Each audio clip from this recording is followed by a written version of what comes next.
நில மோசடி வழக்கில் குற்றம் சாட்டப்பட்ட சார் பதிவாளர் ஜஸ்டின் மணிகண்டனிடம் தற்பொழுது விசாரணை நடைபெற்று வருகிறது.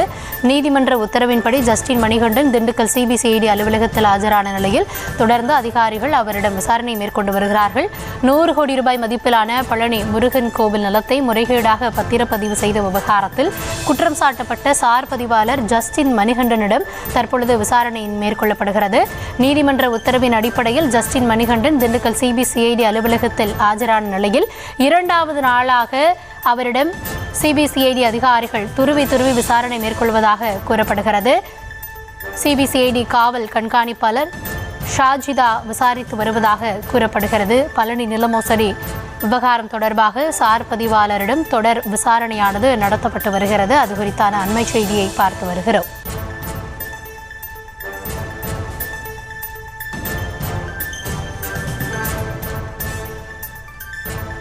2வது நாளாக நடைபெறக்கூடிய விசாரணையின் முழு விவரங்களோடு இணைகிறார் செய்தியாளர் ராஜேந்திரன்.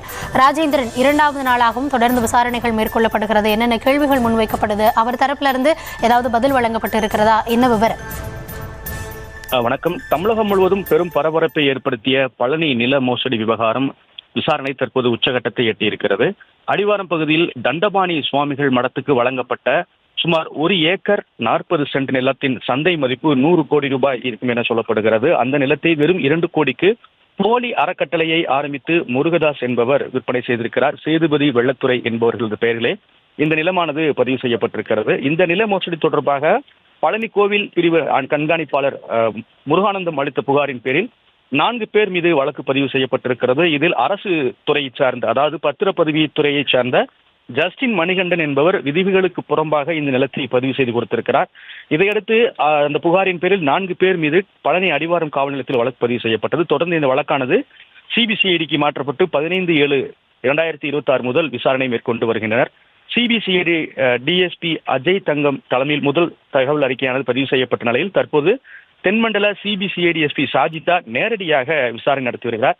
ஏற்கனவே கோயில் செயல் அலுவலர் கணபதி உள்ளிட்டோரும் விசாரணை நடத்தப்பட்டது. அது மட்டுமல்லாமல் முன்னாள் இணை ஆணையர், முன்னாள் தாசில்தார் உள்ளிட்டோர்களிடம் விசாரணை நடத்தப்பட்டது.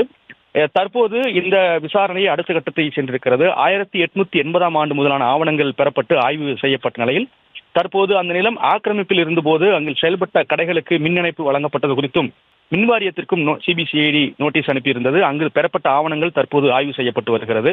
இந்த நிலையில்தான் இந்த வழக்கில் முக்கிய குற்றம் சாட்டப்பட்டுள்ள நபரான ஜஸ்டின் மணிகண்டனுக்கு சென்னை உயர்நீதிமன்ற மதுரை கிளை நிபந்தனை ஜாமீன் வழங்கப்பட்டிருந்தது. சிபிசிஐடி அலுவலகத்தில் விசாரணைக்கு தேவைப்பட்டால் ஆஜராக வேண்டும் என்ற நிபந்தனையோடு அந்த முன்ஜாமீன் அது வழங்கப்பட்ட நிலையில் நேற்று சிபிசிஐடி அலுவலகத்திற்கு காலை 10 மணிக்கு விசாரணைக்காக ஆஜராகியிருந்தார் ஜஸ்டின் மணிகண்டன்.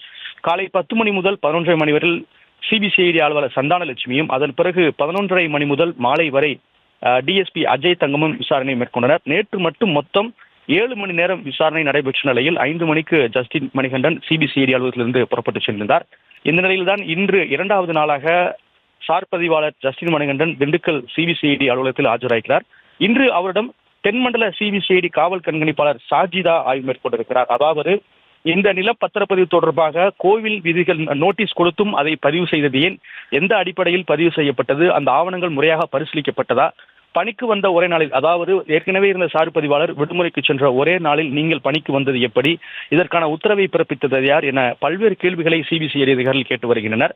பெரும்பாலுமான கேள்விகளுக்கு தெரியாது, ஆய்வு செய்ய ஆவணங்களின் அடிப்படையில் தான் செய்தேன் என சொல்லியிருக்கிறார். காரணம், ஏற்கனவே முன்ஜாமீன் பெறப்பட்டிருப்பதாலே இவரை கைது செய்ய முடியாது என்பதால் விசாரணைக்கு ஆஜராக வேண்டும் என சிபிசிஐடி அதிகாரிகள் சொல்லியிருந்தனர்.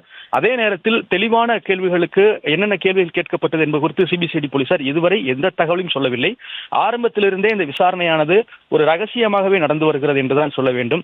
விழுப்புரம், நெல்லை, கோவை உள்ளிட்ட பல்வேறு இடங்களில் ஆய்வுகள் நடத்தப்பட்டது கடந்த வாரத்திலே. அப்போது என்ன வகையான ஆவணங்கள் கைப்பற்றப்பட்டது, யாரும் கைது செய்யப்பட்டார்களா என்பது குறித்து எந்த தகவலையும் இதுவரை சிபிசிஐடி அதிகாரிகள் வெளியிடவில்லை.